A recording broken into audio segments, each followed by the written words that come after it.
Welcome to this week's episode of the Caring Generation podcast, episode 249, Elder Care Strategies, Family Dynamics, and Aging Parents Support. This episode kicks off year 9 of this podcast.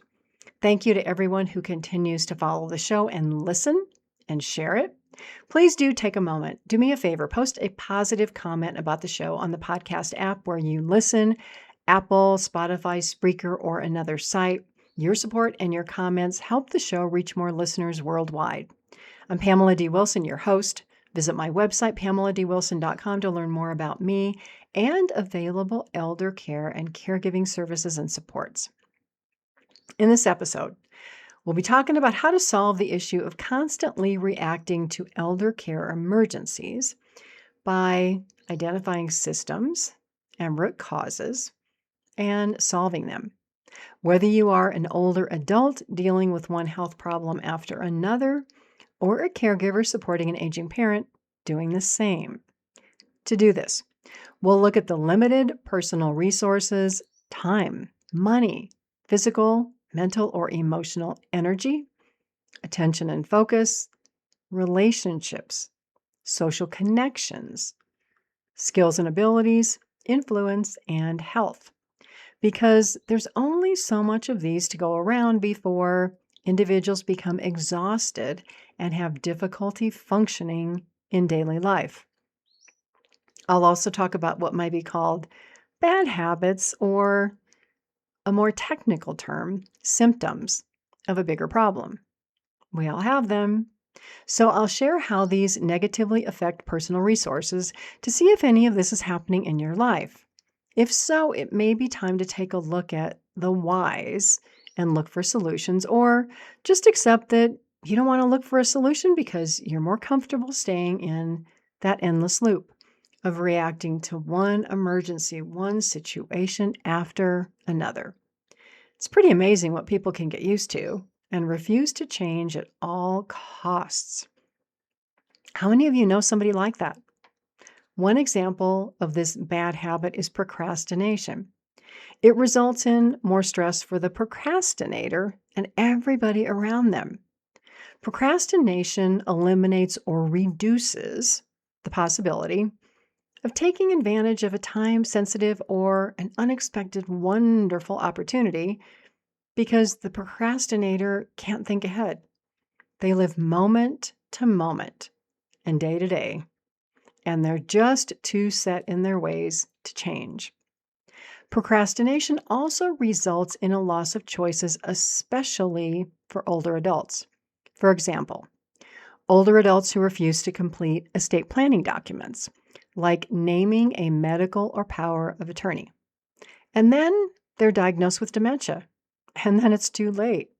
There's no more ability to execute or name a power of attorney, so the only choice is an expensive or contested guardianship or conservatorship hearing through the probate court. Another example, an older adult who refuses to accept paid help in the home, paid caregivers. The older adult falls. They lay on the floor for a couple of days till somebody realizes they haven't seen or heard them. And then they go check. And what do they find? Their friend, parent, person has a fractured hip. They're dehydrated. They're laying in soiled clothing, and they're mentally out of their mind. They're delirious. For this person, going back to their home, probably not going to be possible. All because they couldn't think of the possibility or the benefits of hiring a caregiver to actually help them stay in their home. So being stubborn about that, procrastinating, resulted in the opposite.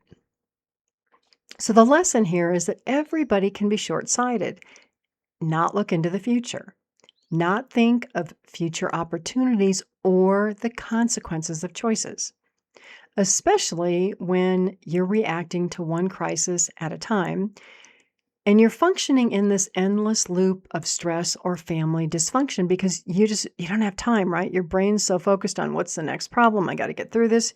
You can't even think, right? So how do you get out of this loop? Well, I'm going to tell you. Oh, and by the way, in case you're wondering how I can talk about this topic and others, I'm Pamela D. Wilson. I am a caregiving expert, educator, and speaker. 25 years of professional experience in caregiving and elder care. I was the legally responsible party for older adults and persons with disabilities as a court-appointed guardian, conservator, medical and financial power of attorney, trustee, and care manager. I made daily care and financial decisions for my clients. You can learn more about me on my website, PamelaDWilson.com, where there's plenty of free information. You can also schedule a virtual caregiving consultation or a family meeting. Go to the Services tab. Click on Elder Care Consultation or Consultant and complete the form on that page.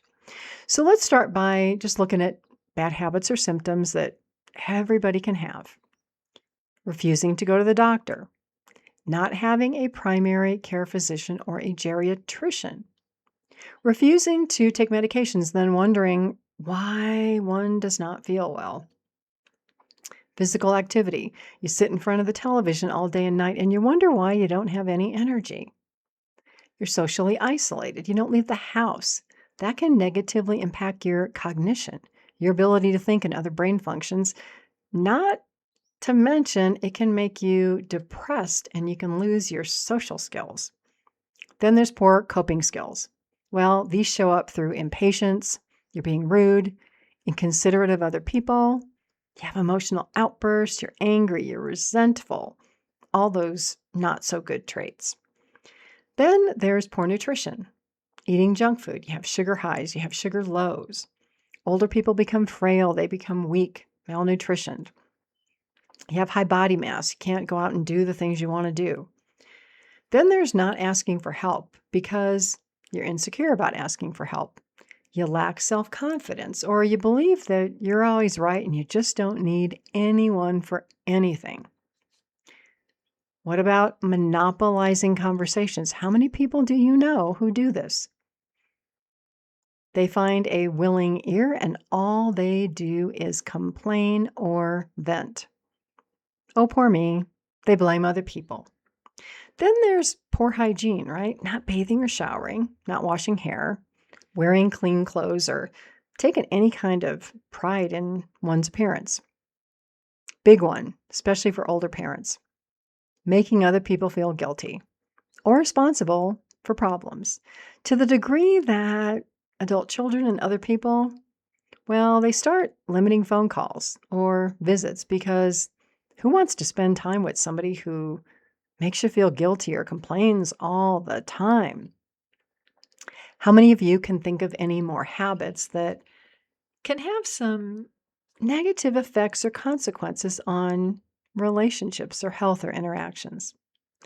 Now let's relate these habits or symptoms and try to figure out what the problem is. We're going to relate it to elder care, self-care, and caregiving. So, common problem in older adults, urinary tract infections. An older adult can have frequent urinary tract infections because they're not bathing frequently or enough. They never take a full shower or a bath, maybe because they're worried about falling. They're incontinent. They wear incontinence briefs, but they don't change them enough. And they refuse to drink more water to flush all these toxins out of the kidneys and bladder. So what happens is a urinary tract infection. Well, what are the consequences?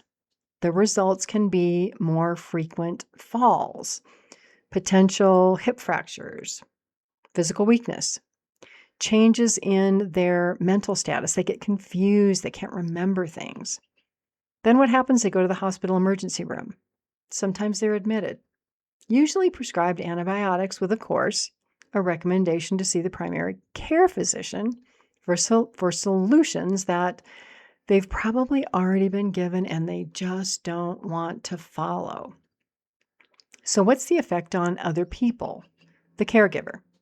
Well, the caregiver has to take time off work, maybe take the parent to the emergency room or meet a parent at the emergency room, bring a parent home from the hospital, pick up their prescriptions, take them to a primary care appointment, pick up incontinence supplies. Well, all that time, it represents a time trade off for the caregiver, especially if that caregiver is an hourly employee or maybe they're salaried, but they don't have a flexible work schedule. Every hour this family caregiver is not at work has a financial cost to the caregiver. It has an emotional cost to the caregiver.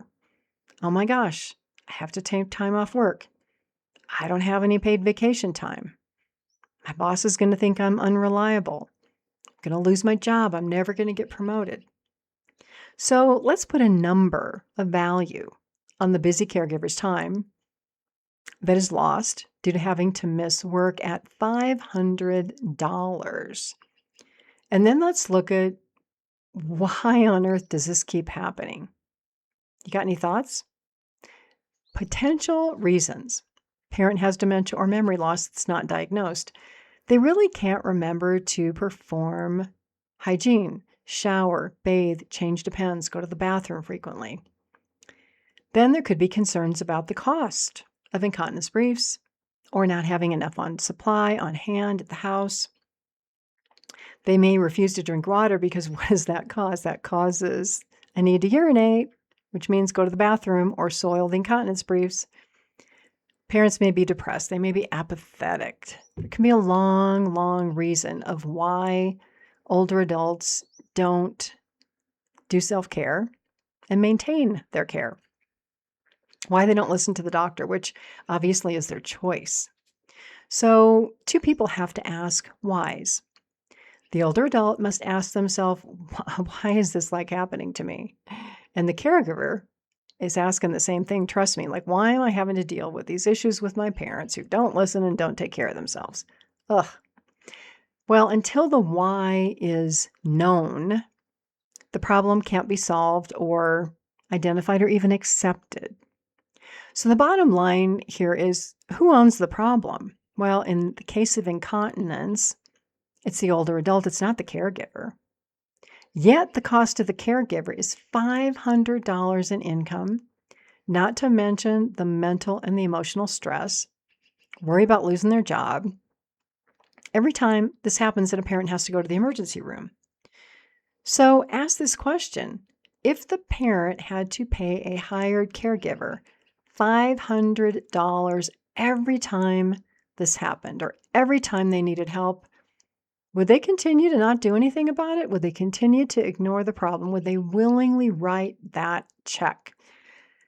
I would bet not.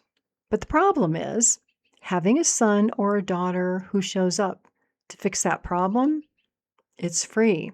There's no cost to the parent. The cost is to the caregiver. This is where valuing a family caregiver's time is critical. That negative financial impact should be recognized and discussed because it creates a situation where all family members and the caregiver and the parent could be a little more thoughtful about how every person's actions and habits, the things they do, the things they don't do, affect other people in the family. But it's not until one person is willing to challenge the situation or speak up that anybody is ever going to talk about this. So the question that you have to ask yourself is, are you willing to do this? Two situations. If you're the older adult and you keep having health problems and urinary tract infections, what are you willing to do for yourself so that you can solve this yourself and not have to rely on other people, if that's your preference? Or if you're the caregiver, what are you willing to do to get off this problem merry-go-round? The person who says, let's stop the madness, can be the wisest person in this situation. So how do you move this to a concrete state beyond saying, hey, this has got to stop? Well, you got to look at the daily activities of the older adult. What are they doing? And the working caregiver.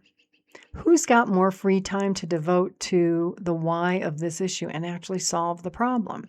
And why isn't this happening? So why does the older person not take care of themselves? Why is that? And what's the cost of the caregiver's time to solve this problem for a parent who really could solve this problem themselves if they wanted to. Now, for older adults, well, it's really easy to get comfortable with other people doing things for you. It's also easy to get complacent and lazy. Time's a precious resource, as well as mental, emotional, and physical health to take care of ourselves. So you got to look at what's the commitment from both parties. You got to put a value on it, make it real. $500 every time something happens. It's actually shocking, right? So the question is, should the parent then have to pay for hired caregivers so that they actually understand and value the time of their children and the income that that child loses every time something has to happen? Now, a parent may not want to be treated by doctors or participate in your care. That's their right. But then you've got to ask the question, well, what choices do they have to make so that their care refusals don't negatively impact the caregiver? And for the caregiver, it's like, I'm not going to show up if you're not going to help yourself. So there could be reasonable choices like hiring a caregiver, moving into a care community where there's help, or you just stay at home until disaster strikes, like in that example I mentioned of falling and breaking a hip and having to go to a care community. Everybody has choices. Choices exist for older adults and caregivers. But a lot of times, nobody wants to make that hard choice. We're afraid of hurting somebody's feelings or disappointing somebody or feeling guilty. Well, making the hard choice to talk about that issue and make it real, to associate a financial cost with it, can be the only way to preserve your well-being and your health and your career, and actually your relationship with your parents and your spouse and your children, if you all don't want to hate each other over this caregiving issue. But only you can decide what to do. Is it time to rebalance the workload and the responsibility? Is it time to put the issues down on paper and associate a cost with them? Time to hold a family meeting, time to talk about the whys of why are we struggling with this and what's the solution? Only you can decide that. If you need help figuring out the options, you can schedule a one-on-one or a family meeting with me. Go to PamelaDWilson.com, click on the Services tab, then Elder Care Consultation, and complete the form on that page. Also, there's over 1,000 videos on my YouTube channel, Pamela D. Wilson, Caregiving Expert. There are articles and blogs on my website, PamelaDWilson.com. Of course, another almost 250 episodes of this podcast, The Caring Generation, plus 3 online courses, all on my website. I'm Pamela D. Wilson. I'm a caregiving expert, educator, and speaker. 25 years of professional experience in the areas of health, healthcare, managing family relationships, financial and legal matters related to health, and just about everything else in between. My website is PamelaDWilson.com. I thank you all so much for joining me for episode 249, kicking off year 9 of the Caring Generation podcast, and for continuing to listen and share the show. And please do go to your podcast app right now, post a positive comment for the show to help other people find it. God bless you all. Sleep well tonight. Have a fabulous day tomorrow, and enjoy each day until we are here together again.